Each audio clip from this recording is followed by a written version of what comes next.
La primera carta de Pablo a los tesalonicenses.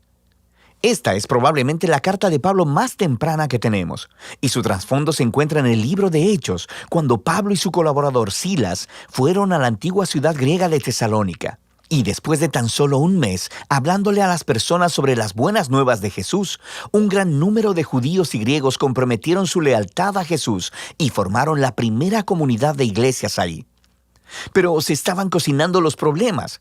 El anuncio de Pablo de que el Jesús resucitado era el verdadero Señor del mundo trajo sospechas.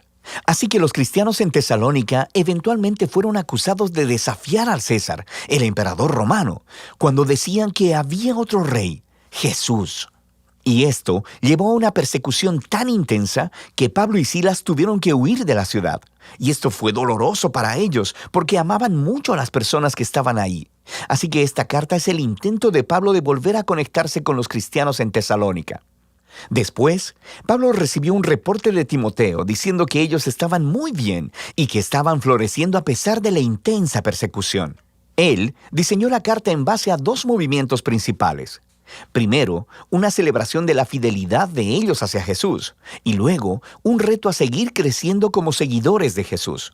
Y entonces, estos dos movimientos están rodeados de tres oraciones. La carta inicia con una oración de acción de gracias. Los dos movimientos están unidos por una oración de transición, y luego la carta entera cierra con una oración final. Es un diseño hermoso. Pablo inicia dando gracias y celebrando la fe de los tesalonicenses, su amor por los demás y su esperanza en Jesús a pesar de la persecución. Él continúa relatando la historia de cómo se convirtieron, cómo ellos solían ser politeístas idólatras y cómo ellos estaban viviendo en una cultura donde todo en la vida estaba permeado por las instituciones y las prácticas que honraban a los dioses griegos y romanos. Y Pablo habla de cómo ellos dejaron a aquellos ídolos para servir al Dios vivo y verdadero, y cómo ahora están esperando la venida del Hijo de Dios desde el cielo. Así que, en una ciudad como Tesalónica, transferir tu lealtad hacia el Dios creador de Israel y al Rey Jesús tenía un costo: aislamiento de tus vecinos y hostilidad de tu familia. Pero para los tesalonicenses, el sobrecogedor amor de Jesús, quien murió por ellos, y la esperanza de su regreso, hacía que todo ello valiera la pena.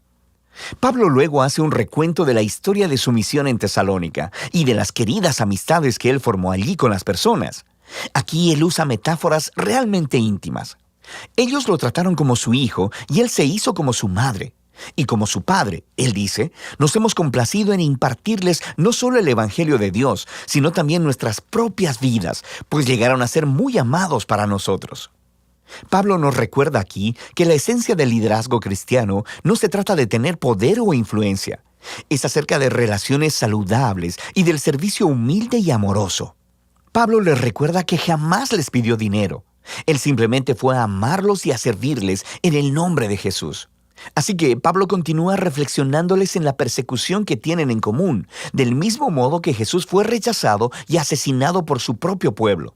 Ahora Pablo está siendo perseguido por los judíos y los tesalonicenses están enfrentando hostilidad de sus vecinos griegos.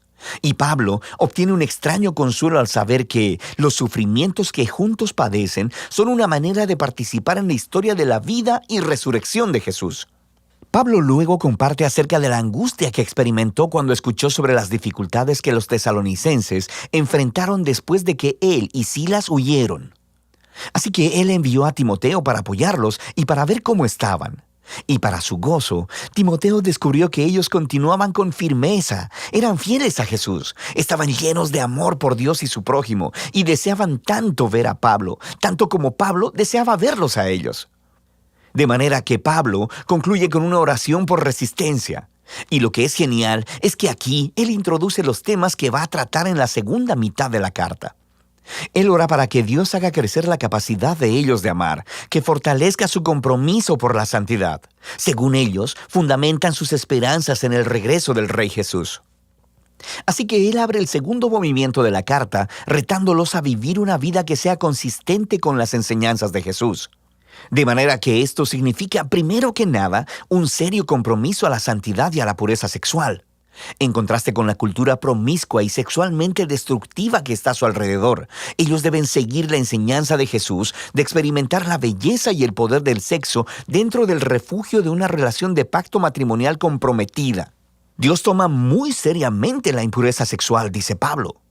Esta deshonra y destruye a las personas y a su dignidad. Seguir a Jesús también significa un compromiso de amar y servir a los demás.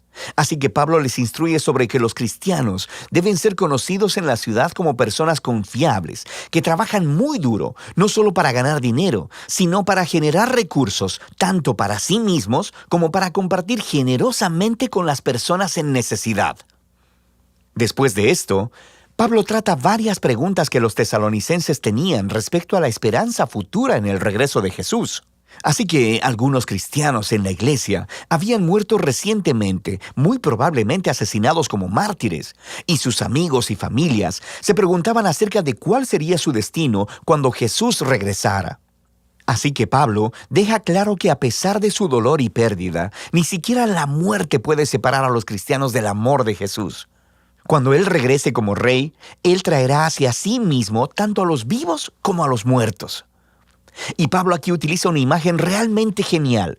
Usa un lenguaje que normalmente describiría la manera como un súbdito del César romano enviaría una delegación para recibir su llegada a la ciudad. Luego, Pablo aplica esta imagen a la llegada del Rey Jesús.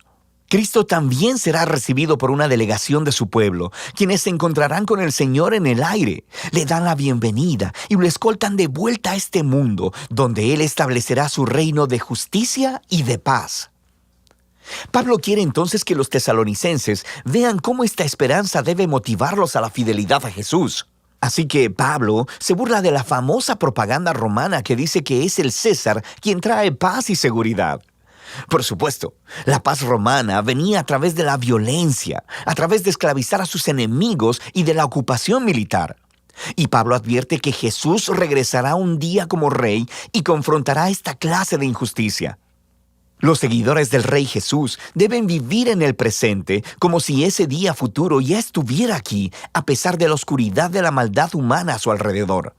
Ellos deben permanecer sobrios y alertas, mientras la luz del reino de Dios resplandece aquí en la tierra, tanto como en el cielo.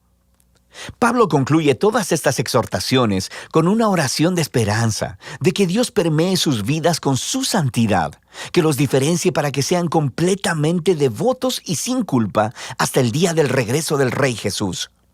Primera de Tesalonicenses nos recuerda que desde el principio, el seguir a Jesús como Rey ha producido una manera de vivir contracultural o santa, y que esto a veces generará conflicto y sospecha entre nuestros vecinos. Pero la respuesta de los seguidores de Jesús a esta hostilidad siempre debe ser el amor, enfrentando la oposición con gracia y generosidad. Y esta manera de vivir está motivada por la esperanza en el reino venidero de Jesús que ya comenzó con su resurrección de entre los muertos. Así que de eso se trata Primera de Tesalonicenses: santidad, amor y esperanza futura.